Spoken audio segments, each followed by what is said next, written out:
Allez, creusez un peu plus vite, c'est trop mou.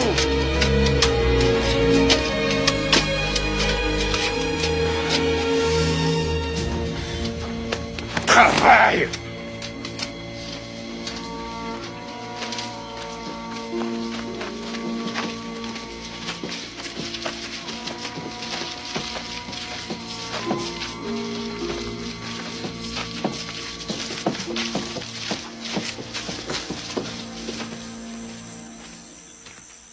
La fontaine sera là, un peu plus au nord. Tu leur as dit de creuser là? Parce qu'il faut irriguer le jardin. Je veux une allée de Oh! fleurs jusqu'à la Mais maison qu'est-ce des que tu maîtres. fais là? J'ai dit d'apporter les briques à côté de ce mur-là, pas celui-là. Laisse-le faire, c'est l'esclave qui a raison. Il faut les mettre là. Là-bas, le sol est trop poreux. Dans un mois, le temple s'effondrerait. Et toi et moi, on perdrait notre tête. Suis bien les plans, Etnan. Respecte les dimensions exactes telles que je les ai calculées. Ce n'est pas compliqué.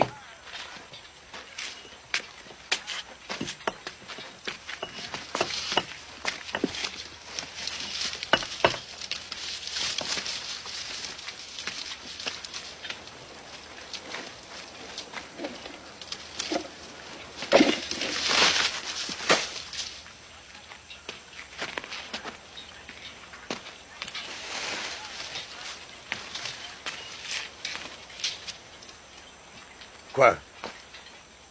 Et ça ne me sert à rien, je ne sais pas lire, idiot. Je sais lire. Un esclave qui sait lire.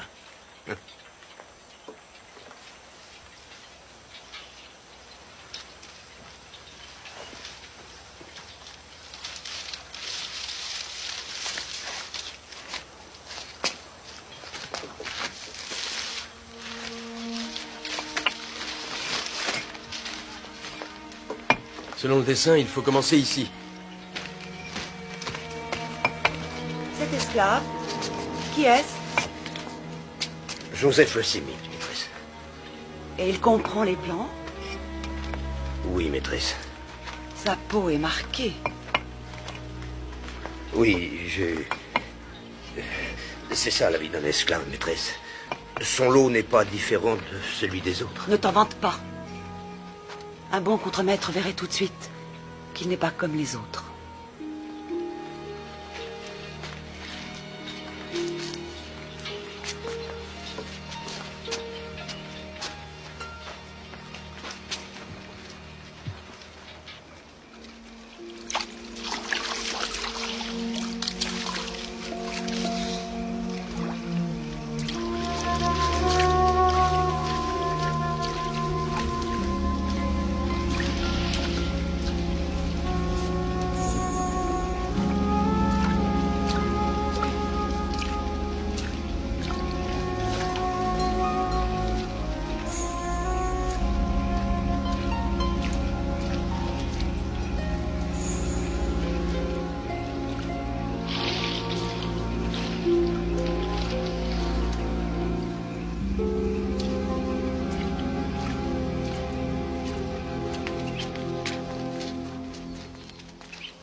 Ma femme veut te complimenter, architecte.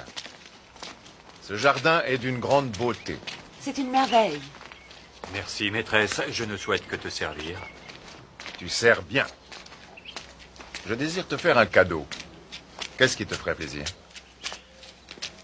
Si ce n'est pas trop demandé, j'aimerais acheter l'un de tes esclaves. Oui, celui qui sait lire les plans. Le sémite. Potiphar, ne devais-tu pas récompenser cet homme? J'ai dit cela? Oui, et notre bon architecte a raison. Un esclave aussi capable devrait être mieux employé. Ses manières sont douces. C'est une qualité que les ouvriers ont rarement. Qu'on fasse venir l'esclave. Le Sémite! Approche! On me dit que j'ai bien fait de t'acheter. Je me réjouis, maître, que Dieu ait choisi d'être bon pour toi et pour moi. Quoi? Tu dois te rappeler, maître. Il parle sans arrêt de son fameux Dieu. Tu devrais être plus prudent. Tu faisais comme tu l'entendais chez toi, mais ici, en Égypte, il n'y a que Pharaon, le fils de Ra, qui soit Dieu. Est-ce de l'impertinence? Non, maître. Tant mieux. Je travaille avec humilité, je te sers honnêtement. Et pourtant, je ne peux pas renier mon Dieu. Un esclave qui décide ce qu'il doit faire ou pas. Femme, dis-moi s'il est fou ou brave. Nous avons suffisamment d'imbéciles qui nous flattent. Si tu veux étendre notre domaine, un esclave honnête qui sait lire les plans, connaît les chiffres, est une chose précieuse. Et plus encore s'il apprend nos signes. Tu vois, comme dans sa propre maison, le grand intendant de Pharaon inspire à tous le respect. Les esclaves lui enseignent les pratiques religieuses, sa femme lui dit comment le domaine doit être dirigé. Une bonne épouse est attentive et doit montrer à son mari tout ce qui lui sera utile. Mais tu crois que cet esclave me sera utile? Tout le monde dit que ce qu'il touche devient florissant. Et toi, le dis-tu aussi? Oui, moi aussi. Comment t'appelles-tu? Je m'appelle Joseph, maître. Joseph, fils de Jacob. Quel nom, Joseph, fils de Jacob.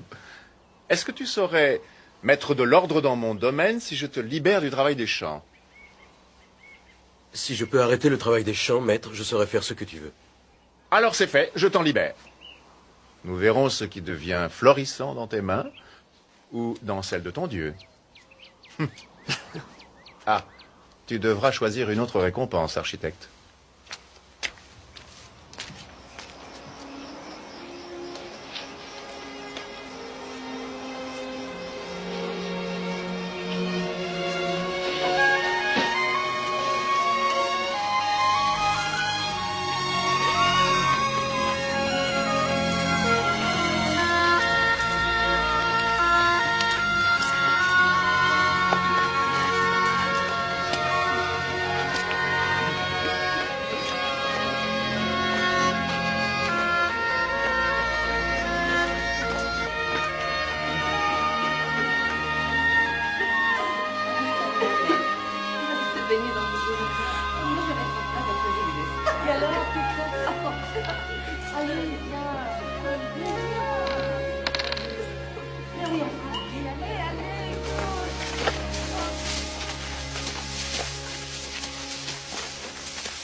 Nos greniers sont déjà aussi pleins qu'à la fin de la récolte de l'année dernière.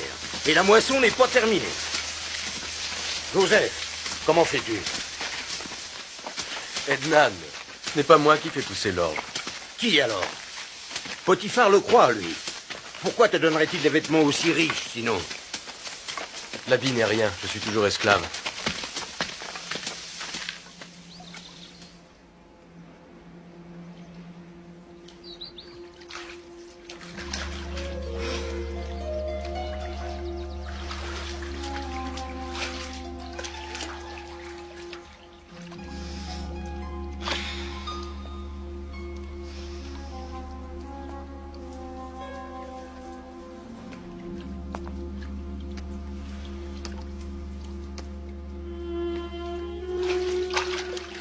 Maîtresse, je t'en prie, tu ne devrais pas être là. Tu crois ça? Tu crois que mon époux t'a élevé à une position qui te donne le droit de me dire les endroits où je peux aller? Non, maîtresse, bien sûr que non. Alors ne dis rien. Tu as de la poussière sur ton épaule. Là, je vais t'aider à te laver. Tourne-toi.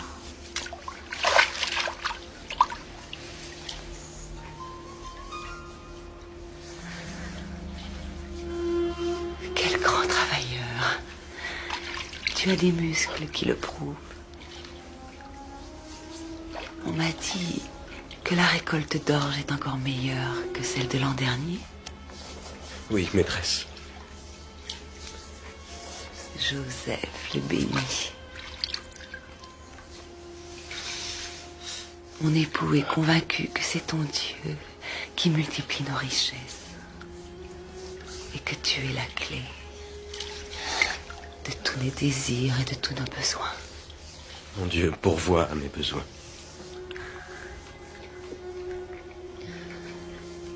Pourvoirait-il à mes besoins si je devenais ton ami? Maîtresse, ne fais pas ça. J'ai les faiblesses d'un homme. Ne me soumets pas à la tentation. Tu oserais me désobéir?